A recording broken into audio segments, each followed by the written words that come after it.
بسم الله الرحمن الرحيم. إن الحمد لله نحمده ونستعينه ونستغفره ونؤمن به ونتوكل عليه ونعوذ بالله من شرور أنفسنا ومن سيئات أعمالنا. من يهده الله فلا مضل له ومن يضلله فلا هادي له. ونشهد أن لا إله إلا الله وحده لا شريك له، له الخلق والأمر وهو على كل شيء قدير.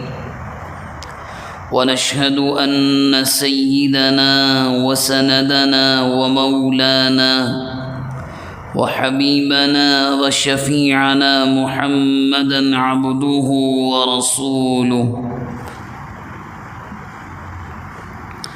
صلى الله عليه وعلى آله وأهل بيته وأزواجه وأصحابه وذرياته وبارك وسلم تسليما كثيرا كثيرا. أما بعد، فأعوذ بالله من الشيطان الرجيم. بسم الله الرحمن الرحيم. لن ينال الله لحومها ولا دماؤها ولكن يناله التقوى منكم، كذلك سخرها لكم لتكبروا الله على ما هداكم وبشر المحسنين. وقد قال النبي صلى الله عليه وآله وسلم: ما عمل آدمي من عمل يوم النحر أحب إلى الله من إهراق الدم، وإنه ليأتي يوم القيامة بقرونها وأشعارها وأغلافها، وإن الدم ليقع من الله بمكان قبل أن يقع في الأرض فطيبوا بها نفسا، أو كما قال النبي صلى الله عليه وآله وسلم. اللهم صل على محمد النبي الأمي وعلى آله وسلم تسليما. اللهم صل على محمد النبي الأمي وعلى آله وسلم تسليما. اللهم صل على محمد النبي الأمي وعلى آله وسلم تسليما.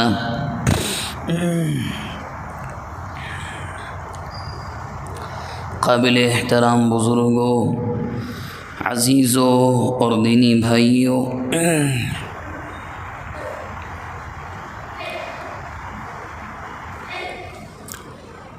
آج ذی الحج کے مہینے کی 9 تاریخ ہے،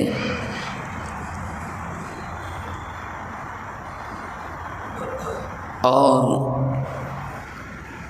آج ہی کا دن یوم عرفہ کہلاتا ہے. حج کا رکن اعظم، سب سے بڑا رکن وقوف عرفات آج ہی کے دن ہوتا ہے، اور کل وہ مکمل ہو چکا ہے بحمد اللہ. تو آج کا دن ان دنوں میں سے ہے کہ جن دنوں کی مبارک ہونے کی قسم اللہ نے قرآن مجید میں کھائی ہے. یوں فرمایا: والفجر ولیال عشر. باتفاق مفسرین اس آیت میں اللہ رب العزت والجلال نے ذی الحج کے مہینے کی شروع کی جو 10 راتیں ہیں یا 10 دن ہیں ان کی قسم کھائی ہے، اور ذی الحج کے مہینے کا آج 9واں دن ہے، 9 تاریخ ہے، اور یہی وہ دن ہے کہ جس کے روزے کی فضیلت اللہ کے نبی نے احادیث میں غیر معمولی طریقے پر بیان فرمائی، اور آپ نے یوں ارشاد فرمایا کہ میں ثواب کی اس امید کے ساتھ روزہ رکھتا ہوں 9 ذی الحجہ کا کہ اللہ 1 سال پہلے اور 1 سال بعد کے گناہ معاف فرما دیتا ہے۔ ہمارے یہاں چونکہ آج ہے 9 ذی الحجہ، تو آج ہی کا دن ہمارے اور آپ کے لیے یوم عرفہ ہے، 9 ذی الحجہ ہے۔ جن ملکوں میں یا بالخصوص حرمین شریفین میں کل وقوف عرفہ، کل 9 ذی الحجہ تھا، تو وہاں کل یہ چیزیں ہو چکی ہیں۔ بہرحال امید یہی ہے کہ امت کا اکثر طبقہ آج روزے کی حالت میں ہوگا، کیونکہ جس طرح کے حالات ہیں ان حالات کا تقاضا مزید یہ ہے کہ ایسے موقعوں پر روزے رکھ کر اپنے رب سے جتنا مانگا جائے اتنا کم ہے۔ بہرحال اب تو عید قرباں بالکل قریب ہے، یہ بھی کہہ سکتے ہیں آپ کہ اب 1 دن بھی باقی نہیں ہے، کل بلکہ آج مغرب کے بعد سے ذی الحج کی 10 تاریخ شروع ہو جائے گی، اور کل عید الاضحیٰ کی نماز ادا کرنے کے بعد جو بھی مرد عورت صاحب نصاب ہیں تمام پر صرف اللہ کی رضا کے لیے قربانی کا کرنا واجب ہوگا۔ آج کا ارادہ یہی ہے، قربانی کی فضیلت پس منظر حضرت ابراہیم و اسماعیل علیہم السلام کے واقعات، تکالیف پر صبر، ان کے امتحانات، یہ ہمارے سامنے گزشتہ جمعوں کے بیانات میں آ ہی چکے ہیں۔ آج کوشش یہ کریں گے کہ قربانی کے متعلق جو مسائل یا جو سوالات اکثر پوچھے جاتے ہیں وہ باتیں سامنے آ جائیں، تاکہ دل بھی صاف ستھرا رہے اور کچھ نہ کچھ ہماری معلومات اور جانکاری میں بھی اضافہ ہو جائے۔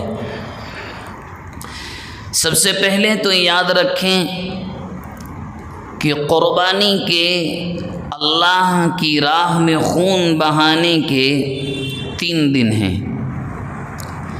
10 ذی الحجہ کی صبح صادق سے لے کر 12 ذی الحجہ کے غروب آفتاب سے پہلے یہ 3 دن ہیں، اور ان 3 دنوں میں کوئی بھی عمل چاہے وہ کتنا بھی بڑا ہو، اللہ کی راہ میں قربانی کرنے سے زیادہ افضل نہیں ہے۔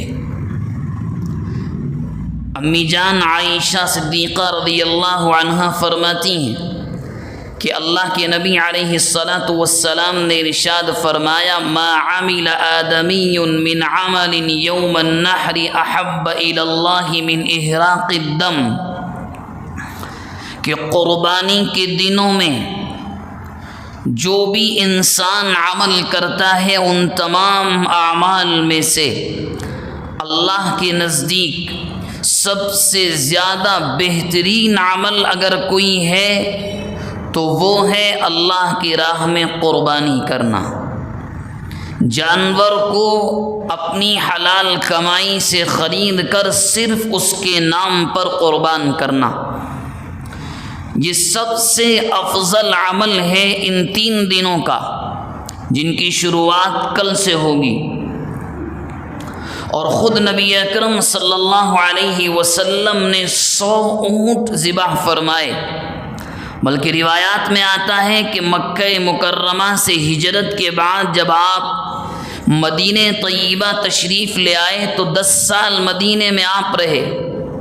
چونکہ آپ کی نبوی زندگی 23 سال ہے، آپ کی کل عمر مبارک 60 پر 3 63 سال ہے۔ 40 سال بعد آپ کو نبوت ملی، تو بعد کے بچے ہوئے 20 پر 3 سال 23 سال میں سے 13 سال اللہ کے نبی مکہ مکرمہ میں رہے۔ جب وہاں رہنا مشکل ہو گیا، دشوار ہو گیا، تو باجازت الہی رب العالمین کی اذن و اجازت سے آپ مدینہ طیبہ تشریف لے گئے، وہاں 10 سال رہے۔ آپ نے پورے سال یعنی 10 کے 10 سال آپ نے قربانی کی ہے۔ ایک سال بھی ایسا نہیں ہے کہ آپ نے قربانی نہ کی ہو۔ ایک سال تو آپ نے 100 اونٹ ذبح کیے، اور آپ قربان جائیے نبی اکرم صلی اللہ علیہ وسلم پر، کیونکہ ابھی آئندہ مسئلہ آئے گا کہ اونٹ کو ذبح کرنے کا جو طریقہ ہے وہ دوسرے دیگر جانوروں سے بالکل الگ ہے، وہ بالکل جدا ہے۔ اونٹ کو نحر کیا جاتا ہے، اور اس کے ماہرین ہی الگ ہوتے ہیں، ہر انسان نہیں کر سکتا۔ وہ ایک خاص رگ ہوتی ہے، اونٹ کے جسم کو بغیر پکڑے ہوئے کھڑے کھڑے ذبح کرنے والا اس رگ اور نس پر نشانہ لگا کر، چاقو سے نہیں برچھے سے وہاں نشانہ لگا کر اس رگ کو کاٹتا ہے تاکہ خون اچھا نکل جائے۔ اللہ کے نبی نے یہ عمل ایک دن میں 60 مرتبہ کیا ہے۔ ہمارے یہاں تو ایک جانور قربان ہو جائے پورا خاندان تھک جاتا ہے۔ 60 مرتبہ قربانی کا عمل اتنا افضل ہے۔ ایک دن میں آپ نے قربان کیے اتنے جانور ہوئے، تو آپ کی طرف سے 100 اونٹ، مگر 40 کسی اور نے کی، حضرت علی رضی اللہ عنہ وغیرہ نے۔ 60 جانور آپ نے اپنی جانب سے قربان کیے صحابہ کرام سے۔ یہاں رک کر ایک بات عرض کرنا ضروری ہے، جو آج کل ہمارا ایک نیا طبقہ آیا ہے جو اپنے آپ کو انٹلیکچوئل بھی کہتا ہے، پڑھا لکھا بھی کہتا ہے کہ نہیں حضرت عمر اور ابو بکر نے تو قربانی کی نہیں۔ یہ بات بہت چلتی ہے آج کل، کیونکہ سوشل میڈیا کا زمانہ ہے، لوگ کتابوں اور علماء سے زیادہ کسی اور چیز پر بھروسہ کرتے ہیں۔ تو میرے بھائی یاد رکھنے کی بات یہ ہے کہ انہوں نے قربانی اس لیے نہیں کی، وہ صاحب نصاب ہی نہیں تھے، اور یہ ان اللہ کے بندوں کی کوالٹی ہے کہ لاکھوں مربع میل کے مالک ہونے کے باوجود جہاں کے بادشاہ کے بدن کے کپڑوں پر 17 پیوند لگے ہوں، وہ صاحب نصاب کہاں سے ہوگا؟ ایک دو نہیں، 17 پیوند حضرت عمر کے کپڑوں پر ہوتے تھے۔ روایات میں یہاں تک آتا ہے بعض مرتبہ جمعہ پڑھانے میں آنے کے لیے دیر ہو جاتی، وہ اس لیے کیونکہ صاف ستھرا جوڑا دوسرا نہیں تھا، اسی کو دھو کر ڈالتے، سوکھنے میں دیر ہوتی، اس لیے جمعے کی نماز میں دیر ہو جاتی۔ تو وہ صاحب نصاب ہی نہیں تھے۔ قربانی تو واجب صاحب نصاب پر ہے، قربانی واجب صاحب نصاب پر ہے۔ تو بہرحال اس کی فضیلت اللہ کے نبی سے، خلفائے راشدین سے، صحابہ کرام سے، صحابیات سے ثابت ہے۔ قرآن مجید میں اللہ تبارک و تعالی نے صاف کہا ہے لن ینال اللہ لحومها ولا دماؤها ولکن ینالہ التقوی منکم، ہم تم سے گوشت کی خواہش نہیں رکھتے، ہمیں کچھ نہیں چاہیے، جانور کا ذرا سا حصہ نہیں چاہیے، کیا چاہیے؟ وَلَكِنْ يَنَالُهُ التَّقْوَى مِنْكُمْ، جو اصل مقصد ہے وہ یہ ہے کہ تمہارے اندر ہمارا ڈر اور خوف پیدا ہو، تمہارا ہر کام ہماری رضا کے لیے، کسی اور کو راضی کرنے کے لیے نہ ہو، کسی اور سے چند تعریف کے جملے کہلوانے کے لیے نہ ہو، صرف ہمارے لیے۔ تمہارا چھوٹے سے بڑا ہر کام صرف ہمارے لیے ہو اور کسی کے لیے نہیں۔ یہ قربانی کی فضیلت ہے، بے شمار احادیث اس بارے میں بیان کی جاتی ہیں۔ بہرحال اب یہاں سے آتے ہیں مسائل کی جانب، اور غور سے سنیں، کوشش کریں یاد رہ جائیں، نہ بھی یاد ہوں تو ایک بات یاد رکھیں کہ کبھی بھی ذرا سا شک ہو تو اپنے قریبی علماء سے رابطہ ضرور کر لیا کریں۔ سب سے پہلی بات، قربانی کا جو جانور ہے اس میں 4 جانور آتے ہیں، ان کے علاوہ قربانی کسی اور چیز کی جائز نہیں ہے۔ پہلا اونٹ ہے، دوسری گائے، لیکن گائے کے ساتھ گائے کی نسل میں بھینس کو بھی شمار کیا جاتا ہے۔ اس کے علاوہ تیسرا دمبا اور چوتھا بکرا اور اس کی نسل پوری، یہ 4 ہیں۔ اس کے علاوہ ہرن ہے یا کوئی اور بھی جانور ہے، کسی جانور کی قربانی صحیح نہیں ہے۔ اونٹ کے لیے 5 سال کا ہونا ضروری، پورے کمپلیٹ 5 سال۔ گائے اور ان کی نسل کے لیے 2 سال کا ہونا ضروری، اور یہاں یاد رکھیں دانتوں کا اعتبار نہیں ہے۔ مولوی صاحب دانت ڈالے کہ نہیں ڈالے شک نہیں، 2 سال عمر ہونا ضروری ہے۔ بکرا اور دمبا 1 سال کی عمر، چھوٹا جانور جس میں صرف ایک حصہ ہوتا ہے، 1 سال کی عمر ضروری۔ لیکن یہاں ایک فرق ہے، وہ یہ ہے کہ اگر دمبا صرف 6 مہینے کا ہے اور دور سے دیکھنے میں ایسا لگتا ہے کہ نہیں عمر 1 سال ہو چکی ہے، تو قربانی بالکل صحیح ہو جائے گی۔ لیکن یہ چیز بکرے کے لیے نہیں ہے، یہاں غلط فہمی بہت زیادہ ہوتی ہے، اس میں یاد خاص خیال رکھیں۔ یہ چیز صرف دمبے اور اس کی نسل کے لیے ہے کہ اگر عمر کم بھی ہے، 3 مہینے 4 مہینے، اور لگتا ہے ایسا ہے کہ نہیں 1 سال سے بھی زیادہ صحت مند اچھا ہے۔ انسانوں میں بھی ایسا ہوتا ہے، بعض بچے 8 سال کی عمر میں 10 سال اور اس سے بھی زیادہ کے دکھائی دیتے ہیں صحت اور جسمانی جثے اور بڑا ہونے کے اعتبار سے، لیکن بکرے وغیرہ میں 1 سال کا ہونا ضروری۔ اب دانت میں ہاتھ ڈال کر دیکھ رہے ہیں، دانت ڈالے نہیں ڈالے، دیکھیں دانتوں کا اعتبار نہیں کیا جاتا، پہلے عمر کو دیکھا جاتا ہے۔ دانت بات کی چیز ہے، پہلے عمر کی تحقیق کر لیں آپ، اور سب سے آسان چھوٹے جانور میں عمر کی تحقیق سب سے آسان۔ آپ جب عید قرباں کے موقع پر جانوروں کے بازار منڈی کو جائیں تو چھوٹے جانوروں کے بارے میں اتنا پوچھ لیا کریں اس کی پیدائش کب کی ہے۔ اگر پچھلی بقر عید پر پیدا ہو چکا ہے تو قربانی ہو جائے گی، کیونکہ 1 سال کا اعتبار یہ اسلامی سال قمری سال کا ہوگا، انگریزی سال کا نہیں، اس کو بھی یاد رکھیں۔ اسلامی سال کا اعتبار ہے، انگریزی سال کا اعتبار نہیں ہے۔ اور آسان کر دوں آپ کے لیے، جس طرح ہمارے گھروں میں کسی مرد کے انتقال کے بعد ان کی زوجہ جو عدت کرتی ہیں وہ کس اعتبار سے؟ چاند کے اعتبار سے، تو چاند ہی کا اعتبار جانور کی عمر میں ہوگا۔ یہ تو ہو گئے وہ جانور جن کی قربانی ہوتی ہے۔ اب آ جائیں خریدنے پر، یہ میں جان بوجھ کر کیونکہ اس سے پچھلے جمعے میں مسائل نہیں آ پائے، اس لیے آج عرض کرنے کی کوشش ہے۔ اس کے بعد کا مسئلہ اور زیادہ اہم، بڑے جانور میں کتنے حصے؟ 7، سب کو پتہ ہے۔ چھوٹے جانور میں 1 حصہ۔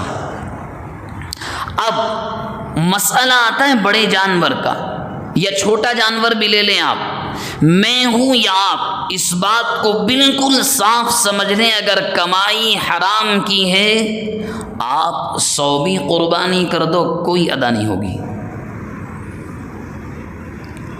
جب 7 لوگ شریک ہوں اور آپ کو یہ پتہ ہے، یہ تحقیق ہے، سب صحیح، سب بالکل صحیح کمانے والے، تو بالکل قربانی سب کی طرف سے ادا ہو جائے گی۔ لیکن اگر کسی کے بارے میں یہ پختہ معلوم ہے کہ نہیں، ان کی کمائی صحیح نہیں ہے، ان کی جو ارننگ کے ریسورسز ہیں وہ بالکل صحیح نہیں ہیں، تو وہاں سے بچنا ضروری ہے۔ چاہے یہ ضروری نہیں کہ اس کے منہ پر نعوذ باللہ بول کر آئے، نہیں، بہانہ بنا کر کچھ بات بول کر وہاں سے نکلنا ضروری ہے۔ کیوں؟ کیونکہ اگر ایک بھی حصہ غلط کمائی کا ایک بڑے جانور میں رہا تو کسی کی بھی قربانی ادا نہیں ہوگی۔ لیکن اب بعض لوگ سوال کرتے ہیں، مولوی صاحب حرام کا کماتے ہیں لیکن حلال کا کاروبار بھی ہے تو شامل ہوا جا سکتا ہے۔ اس کا طریقہ یہ ہے کہ آپ حلال کی نیت کریں۔ اس نے جو بڑے جانور کے حصے کے پیسے دیے اس نے حلال کمائی سے دیے ہوں گے، آپ تو یہ امید رکھ کر شامل ہوں، قربانی ادا ہو جائے گی۔ بقیہ رہا اس کی حرام کمائی کا مسئلہ، اللہ کے یہاں وہ خود جواب دے۔ ہم اور آپ صرف سمجھا سکتے ہیں، طعنہ نہیں دے سکتے۔ تو اس کا خاص خیال رکھیں، بالکل صاف شفاف پیسہ ہو جو جانور کی خریداری میں استعمال کیا جائے۔ اب جانور وہاں سے خرید کر لے کر آ گئے، اب یہاں حصوں میں مسائل اور بھی آتے ہیں۔ یہ واجب کس پر ہے، اس کو بڑا صاف طریقے سے سنیں۔ یہ واجب کس پر ہے؟ ہر وہ مرد یا ہر وہ عورت جو صاحب نصاب ہے۔ نصاب کیا ہے؟ رمضان میں بہت بار بولا جاتا ہے، پھر بھی آپ سن لیں۔ 52.5 تولہ چاندی، اس کے برابر سونا یا اس کے برابر کیش رقم یا اس کے برابر کوئی ایسا سامان جس کے اندر بزنس یا تجارت کی نیت ہو، یا گھر میں اتنا ضرورت سے زائد سامان جو کام میں نہیں آ رہا ہو، جس کی قیمت 52.5 تولہ چاندی کے برابر ہو، تو ہر ایسے انسان یعنی مرد عورت پر قربانی کرنا واجب ہے۔ اور اس زمانے میں بھی سن لیں آپ، میرے پاس فی الحال موبائل نہیں ہے، 52.5 تولہ چاندی موجودہ زمانے میں گرام میں اگر آپ لیں گے تو 640 پر کچھ گرام آتا ہے۔ اس گرام کو آپ جو آج کا سلور کا مارکیٹ ہے اس میں کنورٹ کر لیں، اندازہ یہ ہے کہ 60,000 تک ہی جائے گا۔ جس کے پاس اتنے پیسے یا اتنا سونا یا چاندی ہے یا ضرورت سے زائد سامان اتنا ہے، ہر اس مرد عورت پر قربانی واجب ہے۔ اب آپ خود فیصلہ کر لیں کس کے پاس نہیں ہے اتنا۔ بچنے کے ہزاروں بہانے ہو سکتے ہیں، لیکن ایک سمپل یہ کرائٹیریا ہے، بہت آسان ہے، خود آپ فیصلہ کر سکتے ہیں مجھ پر واجب ہے یا نہیں۔ اور آگے چلیں، اب قربانی واجب بھی ہو گئی، جانور خرید بھی لیا ہم نے، صحیح سالم جانور ہے۔ اب یہ ایک فلسفہ ہمارے یہاں یہ چلا ہے جو بہت زیادہ اس سال تو اور بڑھ گیا ہے کہ اس سال ابا کی جانب سے کر لیتے ہیں، اگلے سال اماں کی جانب سے کر لیں گے۔ حالانکہ گھر کی حالت یہ ہے کہ والد بھی صاحب نصاب، والدہ بھی صاحب نصاب، 2 بیٹے جو کما رہے ہیں وہ بھی صاحب نصاب۔ بیٹی کو شادی سے پہلے آج کل کے زمانے میں زیورات خرید کر شوق میں دے دیے جاتے ہیں، وہ بھی صاحب نصاب، کیونکہ وہ زیورات کی مالک ہے۔ سب صاحب نصاب، گھر میں صاحب نصاب 5 ہیں، قربانی کا حصہ کتنا؟ 1۔ یہ ہمارے شہر میں چل رہا ہے، یاد رکھیے اس بات کو، گھر میں 1 ہو یا 10، اگر 10 کے 10 بھی صاحب نصاب، سب پر الگ الگ قربانی کا کرنا واجب ہے۔ اور نہ کرنے والے گنہگار ہوں گے. سب پر واجب ہے. 60,000 کی قیمت کیا ہو، کس کے پاس نہیں ہوتا؟ اللہ نہ کرے کسی کے پاس نہ ہو کہ قرضہ ہو. ہاں قرضوں کو آپ نکال دیں. قرضہ نکالنے کے بعد اگر صاحب نصاب آپ نہیں رہتے تو پھر قربانی واجب نہیں. لیکن ہر گھر میں جتنے صاحب نصاب ہوں گے سب پر قربانی ہوگی. ایک اور چیز جو لوگ کرتے ہیں وہ یہ ہے کہ گھر میں میاں بیوی دونوں صاحب نصاب ہیں، دونوں میں سے ایک کی جانب سے حصہ کر کے ایک بکرا یا کوئی بھی حصہ لے کر کہتے ہیں نہیں ایک ابا جی کی طرف سے کریں گے. یہ بھی طریقہ صحیح نہیں ہے. یہ مرحوم کی جانب سے منع نہیں کیا جا رہا، کیجئے ہو جائے گی، مگر پہلے زندوں کی جانب سے ادا کریں. جو لوگ حیات ہیں جن پر پہلے واجب ہے، مرحومین کا نمبر زندوں کے فرائض واجبات کی ادائیگی کے بعد آئے گا. اب گھر میں 7 لوگ صاحب نصاب ہیں، حصے 2 کر لیے، نہیں یہ ابا کے نام سے، یہ اماں کے نام سے، دادا کے نام سے، دادی کے نام سے، کتنے بھی کر لیں، یہ جو بچے ہیں ان کی طرف سے ادا نہیں ہوگا. سب کی طرف سے صاف صاف سنیں، ادا کرنا واجب ہے سب کی طرف سے. خیر حصے بھی ہو گئے. ہاں مرحومین کا جب ذکر آیا ہے تو ایک مسئلہ خاص طور سے یاد رکھیں. اگر کسی نے اپنے مرنے کے وقت یہ وصیت کر دی میرے مال میں سے میری جانب سے قربانی کرتے رہنا، تو قربانی کرنا ان کی طرف سے واجب ہے. اور جو انسان وصیت کر کے انتقال کر گیا ہو اس کی قربانی کا گوشت آپ استعمال بھی نہیں کر سکتے. پورا کا پورا خیرات کیا جائے گا، پورا گوشت صدقہ کرنا ہوگا.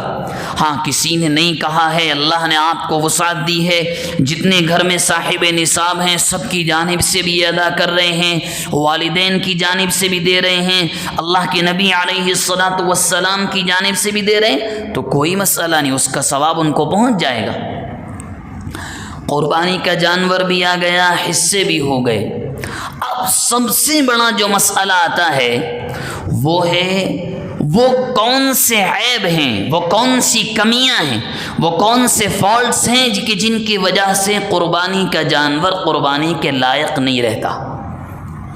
سب سے پہلی چیز، جانور خریدا، ہم لے کر آ رہے ہیں بازار سے، چڑھاتے ہوئے یا گاڑی سے اتارتے ہوئے کوئی ایسی چوٹ لگ جائے جو عیب آ جائے. سب سے زیادہ جو مار پڑتی ہے، یہ چوٹ لگتی ہے وہ پیروں میں. اگر یہ اتنی زیادہ ہے کہ وہ جانور اپنا پیر زمین پر رکھ نہیں پا رہا ہے، یا جہاں اس کو ذبح کرنا ہے وہاں تک چل کر وہ اس پیر کا سہارا لے کر نہیں جا سکتا، تو قربانی نہیں ہوگی. ہاں مار بہت کم ہے، ہلکا پھلکا مار ہے، چل رہا ہے، تکلیف ہو رہی ہے، سہارا لے رہا ہے، تو قربانی ہو جائے گی.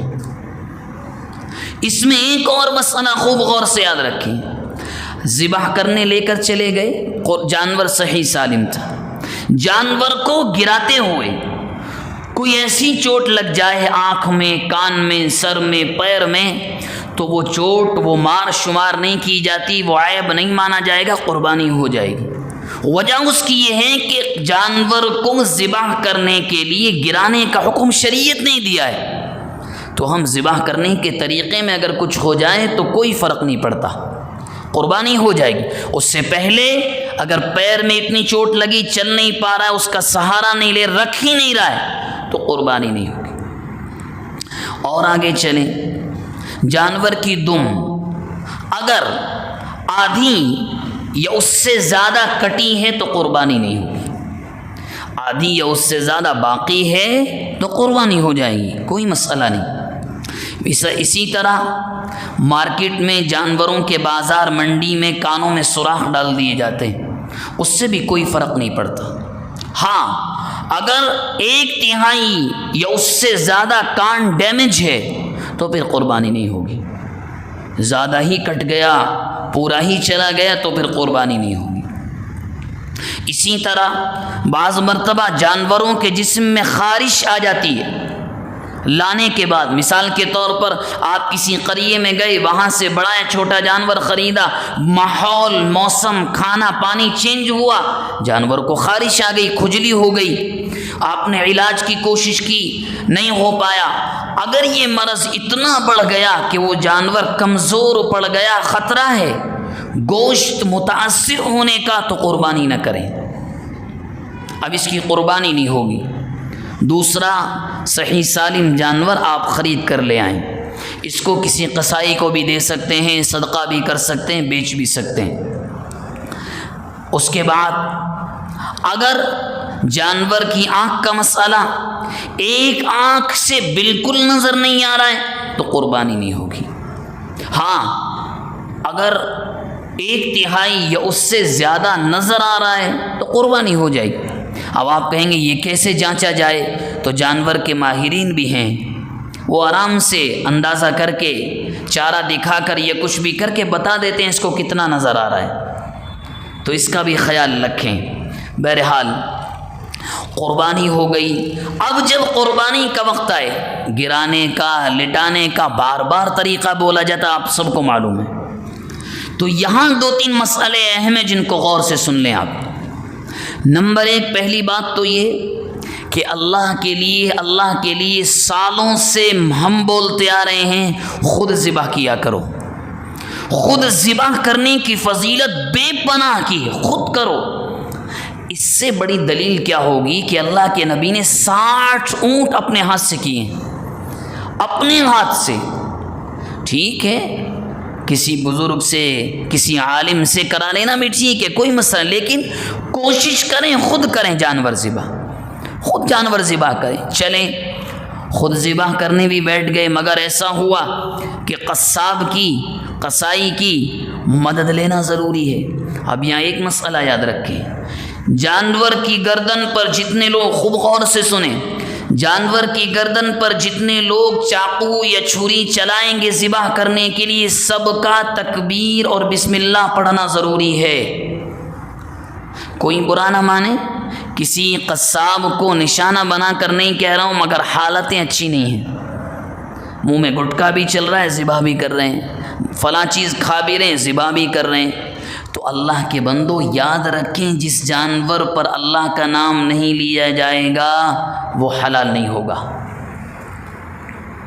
یہ قرآن مجید کے 6 پارے میں بالکل صاف ہے، کسی مذبوحے پر غیر اللہ کا یا نام ہی نہ لیا جائے تو حلال نہیں۔ ہاں اب آپ کہیں چلو پوری تیاری کر کے آئے تھے، دعائیں بھی یاد کر لیے تھے، بس ذبح کے وقت اچانک جانور نے حرکت ایسی کی، بھول گئے۔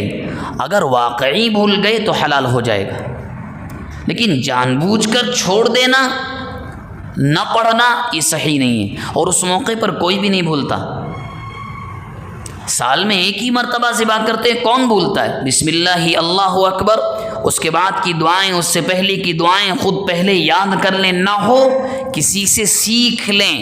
بلکہ آج کل تو معتبر علماء کے ویڈیوز تک موجود ہیں، باقاعدہ بار بار سن لیں، پڑھ لیں۔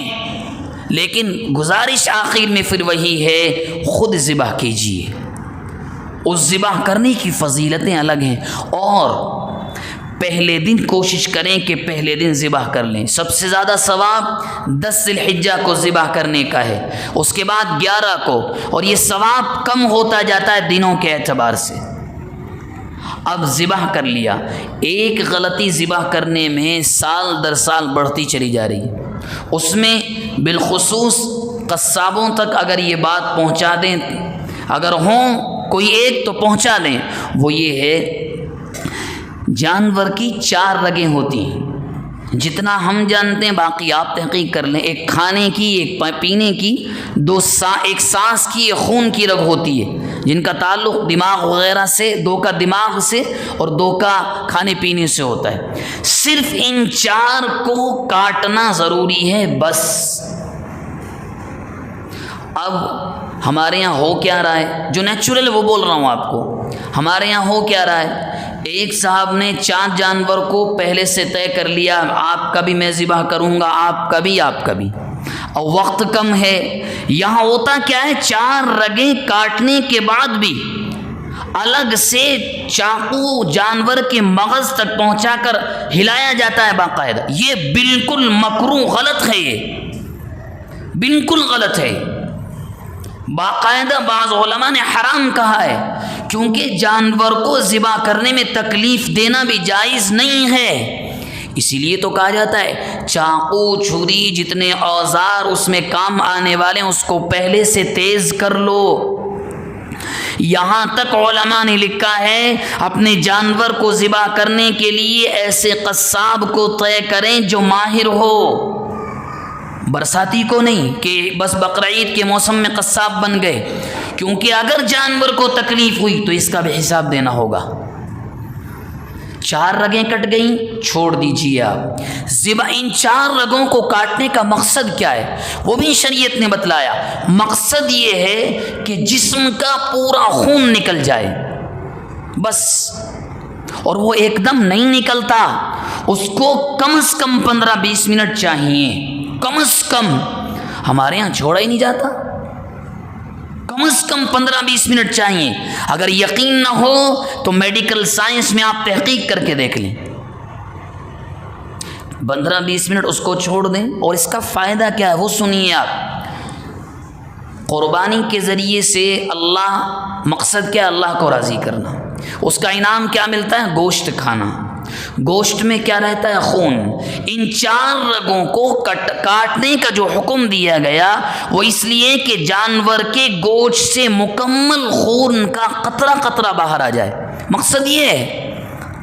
آپ خود فرق کر کے دیکھیں، جو جانور کو کاٹ کر ٹھنڈا کرنے کے لیے چھوڑ دیا جائے، ایک طرف تو وہ جانور، دوسری طرف وہ جس میں جلدی کی جائے، دونوں کے گوشت میں زمین و آسمان کا فرق ہوگا۔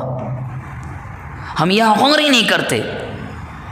کوشش کریں، آپ خود بھی کر رہے ہیں، بول دیں صبر رکھیے، اور یہ تب ہوگا جب ایک کے یہاں ذبح ہو جائے دوسرا جلدی نہ کرے، کیونکہ ہمارے یہاں کا مسئلہ یہ ہے، یہاں جانور ذبح ہوا، ابھی آدھا گھنٹہ ہوا ہے، وہاں سے بار بار فون پر فون، بلاوا پر بلاوا، وہ غریب آدمی قصاب تو جلدی کرے گا ہی۔ ہم ایک دوسرے کے مزاج اور ضرورت کو بھی سمجھنے کے لیے تیار نہیں ہیں، تو اس پر خاص غور کریں، خون صاف نکل جائے، باہر آ جائے بالکل۔ اور اس میں اہم بات، گوشت بن گیا، سب کچھ ہو گیا، اب ہے گوشت کی تقسیم۔ گوشت کو تول کر تقسیم کرنا ضروری، یاد رکھیں، ڈھیریاں لگا کر نہیں، اکٹھا ایک جگہ کر دیا، بالکل نہیں۔ اس زمانے میں تو کیونکہ گوشت اموال سود میں سے ایک ہے، اب آپ کہیں گے کون سی ضرورت، یاد رکھیے جو سود کے مال ہیں، سونا چاندی گوشت، 7-8 چیزیں اس میں آتی ہیں، اس کے بارے میں شریعت نے جو حکم دے دیا وہاں سوال نہیں کیا جاتا۔ 7 لوگ ہیں، بالکل برابر برابر تولیں، بالکل برابر، اور جانور کے گوشت سے کاٹنے والے کی اجرت یا کھال سے اس کی اجرت نہیں دی جائے گی، بالکل نہیں۔ اب ایک حصہ آپ کے گھر میں آ گیا، 3 حصے اس کے بنائے، ایک حصہ خود کے گھر والوں کے لیے، ایک حصہ رشتہ داروں کے لیے، اور ایک حصہ غریب مسکین کے لیے، غربا کے لیے، تاکہ ان کو یہ احساس نہ ہونے پائے کہ ہمارے یہاں قربانی نہیں ہوئی ہے۔ اس کا خیال رکھیں بہت اچھی طرح سے۔ اور کھال کو بھی بار بار یہ کہا جا رہا ہے، کھال کو بھی طریقے سے، مہذب طریقے سے اتروائیں۔ جانور کو تکلیف دینا مقصد نہیں ہوتا، مقصد ہوتا ہے اللہ رب العزت والجلال کی رضا، اس کی خوشنودی وہ حاصل ہو جائے، اس کے علاوہ کوئی اور مقصد قربانی کے ذریعے سے نہیں ہوتا۔ اور آخر میں بڑے ادب کے ساتھ نصاب کے سلسلے میں اگر بات اب بھی سمجھ میں نہ آئی ہو تو علماء سے جا کر دوبارہ پوچھ لیں۔ ہر صاحب نصاب مرد ہو یا عورت 3 دنوں میں قربانی کرنا واجب ہے۔ یہاں تک کا مسئلہ ہے اگر ان 3 دنوں میں سے کسی بھی وقت کوئی صاحب نصاب بن جائے گا تب بھی قربانی واجب ہوگی، یاد رکھیے یہ بات۔ دوسری چیز، اگر کوئی یہاں نہیں ہے، کہیں اور رہ رہے ہیں مثال کے طور پر، تو اور وہ صاحب نصاب بھی ہیں، یا تو وہ وہاں پر قربانی کریں یہاں پر کریں۔ ایسا نہیں چلے گا کہ ہم کما کر باہر ادر کنٹری سے بھیج رہے ہیں، یہاں گھر والوں نے کر دی ہو گیا، نہیں۔ جس کے اوپر بھی واجب ہے اس کو ادا کرنا ضروری ہے۔ دلیل اللہ کے نبی کی حدیث سے فرمایا من وجد ساعتا لأن یضحی فلم یضحی فلا یقربن مصلانا، کسی کو اللہ نے اتنی وسعت دی قربانی کر سکتا تھا، نہیں کی تو ہماری عیدگاہ کے پاس بھی نہ آئے۔ آپ اللہ کے نبی کے ارشاد کو خود پڑھیں، ترجمہ کریں۔ وقت ہو چکا ہے، دعا فرمائیں اللہ تبارک و تعالی مجھے، آپ کو، ہم تمام کو اخلاص نیت کے ساتھ عمل کی توفیق مرحمت فرمائے، آمین۔ وآخر دعوانا ان الحمد للہ رب العالمین۔